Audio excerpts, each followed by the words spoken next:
स्वागत है आप सभी का मेरे एक और न्यू ब्लॉग में। आई होप आप सभी लोग अच्छे होंगे और मेरा ब्लॉग एंजॉय कर रहे होंगे और आप लोग की पढ़ाई भी अच्छी चल रही होंगी।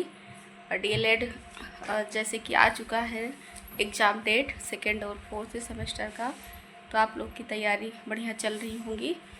और ये मैं जा रही थी बाहर पौधों को पानी देने जो लगाई थी।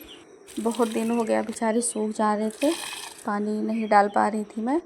और ये पुदीना बहुत ज़्यादा हरा हरा सा हो गया था, लेकिन ये पानी ना इसको मिलने की वजह से ये सूख गया था।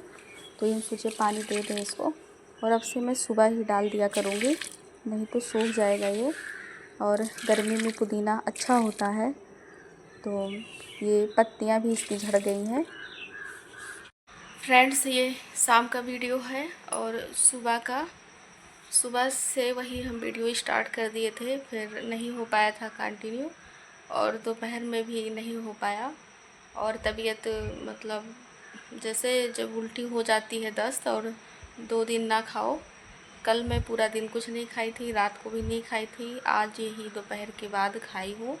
तो थोड़ा सा ना बोलने का मन और ना कुछ, वैसे थोड़ा सा लेजी लेजी सा शरीर हो रखा है, तो वीडियो भी नहीं बन पाया है। और तो आज मैं आप लोगों से सीडीपी का थोड़ा सा मैं शेयर की हूँ नोट्स, ईवीएस का भी की हूँ, संस्कृत का भी की हूँ। और मैथ में बहुत ज़्यादा तो नहीं, लेकिन जो एक एक नंबर का क्वेश्चन पूछता है सिंपल सा रहता है, लेकिन बेसिक हम लोगों से वो गलत हो जाता है। गलत इसलिए कि थोड़ी सी जानकारी का अभाव, जैसे कन्फ्यूजन हो जाता है कि ये होगा कि ये होगा। तो वही मैं अपनी नोट्स में जो मैंने लिख रखा है वो आप लोगों के साथ शेयर करती हूँ। और अगर आप लोग देखेंगे तो इससे बहुत ज़्यादा फ़ायदा मिलेगा। थोड़ा सा इसमें ना कटपिट हो रखा है, जैसे मैं लिखती रहती हूँ, कुछ गलत अगर हो जाता है तो उसको वहीं कट करके फिर से सही करती हूँ। तो जो गलत कर दिया है मैंने, या जो थोड़ा सा साफ़ नहीं होगा, उसको इग्नोर करिएगा, बस क्वेश्चन पे ध्यान दीजिएगा। और जो चैप्टर है ना ये वाला, सरलीकरण के बाद आता है वास्तविक वाली संख्या, उसमें से क्वेश्चन आता ही आता है, और मतलब कंफर्म आता है। तो मैं संख्या पद्धति का जो है तो मैं दिखाती हूँ आप लोगों को, और थोड़ा ध्यान से देखेंगे तो जो है आप लोग को हेल्प भी मिलेगी। तो मुझे जो थोड़ी बहुत जानकारी रहती है वो थोड़ा थोड़ा करके मैं आप लोग के साथ शेयर करती हूँ, जिससे आप लोग का भी हेल्प हो सके।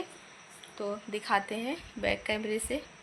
जैसे ये पहला चैप्टर है संख्या पद्धति, तो कभी कभी इसमें पूछ लेता है, ये वास्तविक संख्याओं में आते हैं हम लोग इसमें 1 2 3 4 5 दे के अगर पूछे तो इसमें जाहिर सी बात है, जितनी बड़ी डिजिट जैसे 3 4 5 में पूछे तो सबसे बड़ा 5 है।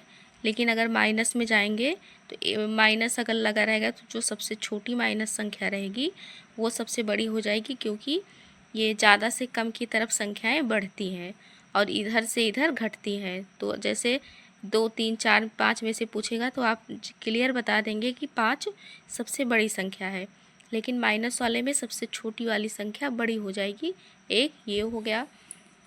और इसमें से पूछता है कि ये वाली पूर्णांक में कि जो है किसको प्राकृतिक संख्या कहते हैं, या जो है प्राकृतिक संख्या की सबसे छोटी संख्या 1 है, और धनात्मक पूर्णांक को ही प्राकृतिक संख्या कहते हैं। ये हो गया, मतलब जो पूछता है वही मैं बता रही हूँ आप लोगों से। सबसे छोटी पूर्ण संख्या 0 है। ये आप लोग पेपर सॉल्व करते होंगे तो पक्का आप लोग को मिलता होगा। और इसमें से शांत दशमलव है, ऐसे मैं दिखा दे रही हूँ क्लियर, अगर आप चाहें तो इस डिफिनीशन को पढ़ भी सकते हैं। मतलब जिसको भिन्न के रूप में बदला जा सकता है उसे शांत कहते हैं, और इसे परिमेय संख्या भी कहते हैं, इसे PYQ के रूप में बदला जा सकता है। और इसमें से कौन सा और है, अशांत हो गया। अशांत का मतलब हो गया इसे आवर्ती संख्या भी कहते हैं, और ये रुकती नहीं है, मतलब दशमलव के बाद भी अंकों की पुनरावृत्ति होती रहती है। और इसको जो है जब कई बार संख्याएं रहती हैं तो इसको n के ऊपर बार लगाकर दिखाते हैं। और अशांत हो गया।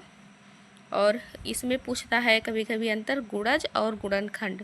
तो गुणज होता है किसी संख्या से विभाजित होने वाला। जैसे 15 का ले लिए, 15 गुना 30, 15 तिया 45, चौका 60, पचे 75, ऐसे आगे चला जाएगा।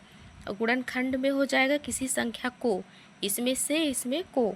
तो 15 किस किस से कटेगा, 1 से कटेगा, 3 से कटेगा, 5 से कटेगा, 15। तो किस संख्या मतलब को काट रही है, तो ये ऐसे वाला हो जाएगा, और से हो जाएगा तो ये गुणज वाला हो जाएगा। और सबसे ज़्यादा जो है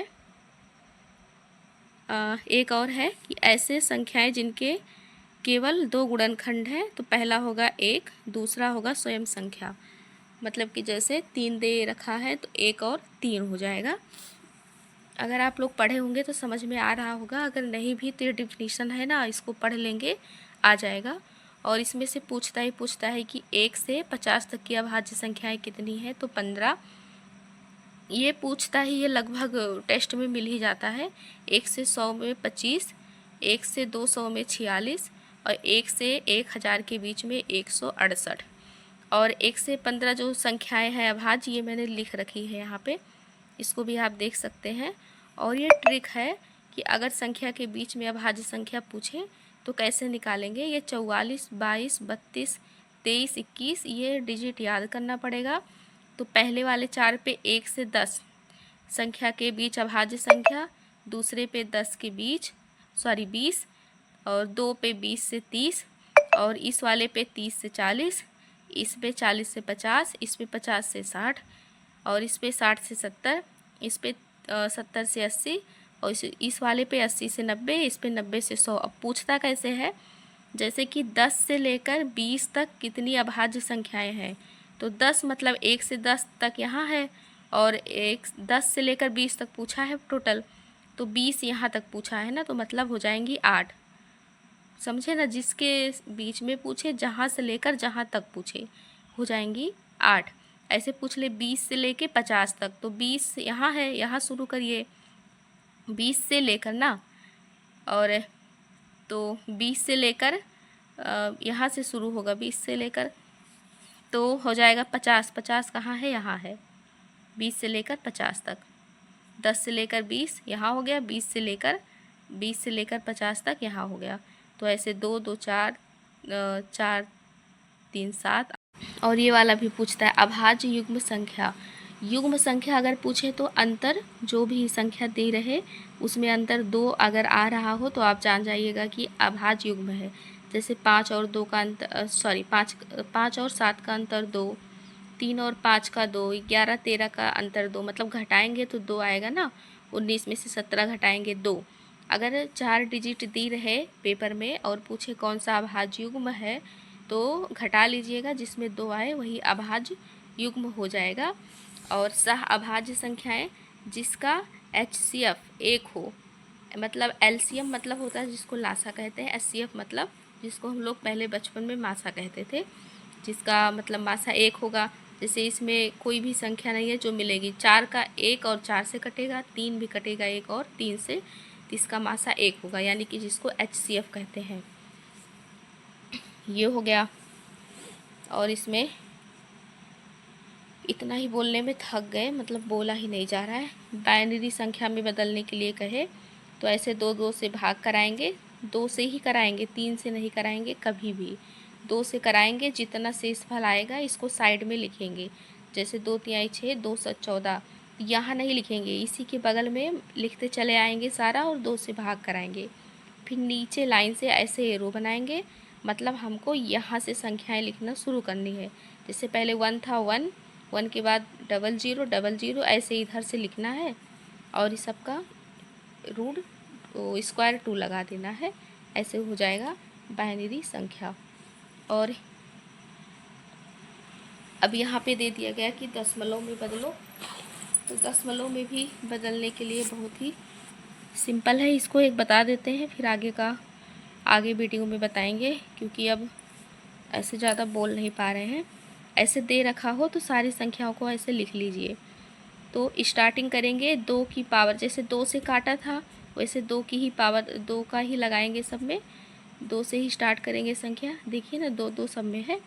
और स्टार्टिंग करेंगे पावर 0 से, 2 की पावर 0, 2 की पावर 1, फिर 2 की 2, 2 की 3, 2 की 4, 2 की 5, 2 की 6। इसमें एक चीज़ और ध्यान देना है, जिनका मतलब पावर में जहाँ पे 0 हो उस संख्या को काट देनी है। एक यहाँ पे 0 था उसको काट देनी है, यहाँ पे 0 था इसको काट देनी है, यहाँ पे 0 है इसको काट देनी है। अब जितनी घातें बची हैं उसको लिख लीजिए। मतलब 2 की 6 है, फिर यहाँ पे आ गए 2 की 3 है, 2 की 1 है, 2 की 0 है। तो 2 को 6 बार गुणा करेंगे 64, 2 को 3 बार करेंगे 8, 2 को 1 बार करेंगे 2, और 2 की पावर अगर 0 हो तो मान 1 होता है। सबको जोड़ देंगे आ जाएगा 75। तो ये हो गया दशमलव में बदलो, और इसके पहले जो बताया था वो बाइनरी में बदलो। और आगे के जो टॉपिक है ये रोमन अंक है, अगर पूछता है तो ये वाला पूछता है। 1 से लेके 1000 तक, मतलब 1, 1, 5 भी जैसे बनता है, और ये 10 बनता है एक्स जैसे, फिर 50, 100, 500, 1000। तो LCDM ऐसे याद कर लीजिए, LCDM। बस अब ये नेक्स्ट टॉपिक है विभाजिता का नियम, इसको हम लोग देखेंगे। का जो नियम है इसको देखेंगे नेक्स्ट ब्लॉग में, क्योंकि बस इतना ही, इससे ज़्यादा अभी नहीं बोल पा रही हूँ। और आज के ब्लॉग को ही एंड करते हैं, मिलते हैं नेक्स्ट ब्लॉग में। और आज मैं बहुत ज़्यादा सुबह ब्लॉगिंग भी नहीं स्टार्ट कर पाई थी, काम कर लिए थे वैसे थोड़ा थोड़ा करके, तो फ़ोन उठाने का मन भी नहीं था। और देखते हैं कल से पूरा पूरा ब्लॉगिंग करेंगे और मेहनत किया जाएगा, क्योंकि मेहनत के साथ ही तैयारी करनी है। तो आज के ब्लॉग को ही एंड करते हैं, मिलते हैं नेक्स्ट ब्लॉग में।